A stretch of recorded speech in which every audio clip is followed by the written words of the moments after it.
پیارے بچوں، میرا نام زاہدہ اصغر ہے۔ میں کلاس 10 کی اسلامیت کی ٹیچر۔ سورۃ الاحزاب کی آیات نمبر کل ہم نے 13 تک کی۔ آج ہم 13 سے آگے اس کا ترجمہ کریں گے۔ وَلَوْ دُخِلَتْ عَلَيْهِم مِّنْ أَقْطَارِهَا ثُمَّ سُئِلُوا الْفِتْنَةَ لَأَتَوْهَا وَمَا تَلَبَّثُوا بِهَا إِلَّا يَسِيرًا۔ وَلَوْ دُخِلَتْ، اور اگر فوجیں اطراف مدینہ سے ان پر آ داخل ہوں، پھر ان سے خانہ جنگی کے لیے کہا جائے تو فوراً کرنے لگیں اور اس کے لیے بہت ہی کم توقف کریں۔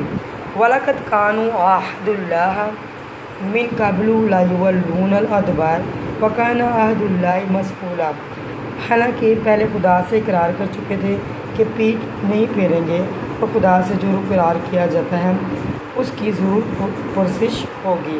جو آپ اللہ تعالیٰ سے وعدہ کرتے ہو اس کے بارے میں ضرور پوچھا جائے گا۔ قُل لَن يَنفَعَكُمُ الْفِرَارُ إِن فَرَرْتُم مِّنَ الْمَوْتِ أَوِ الْقَتْلِ وَإِذًا لَّا تُمَتَّعُونَ إِلَّا قَلِيلًا۔ کہہ دو کہ اگر تم مرنے یا مارنے جانے سے بھاگتے ہو تو بھاگنا تم کو فائدہ نہیں دے گا، اور اس وقت تم بہت ہی کم فائدہ اٹھاؤ گے۔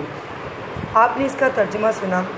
ان 3 آیات میں جنگ کے بارے میں بتایا گیا ہے کہ جنگ میں پیٹ پھیر کے بھاگنے والوں کو اللہ تعالیٰ معاف نہیں کرے گا۔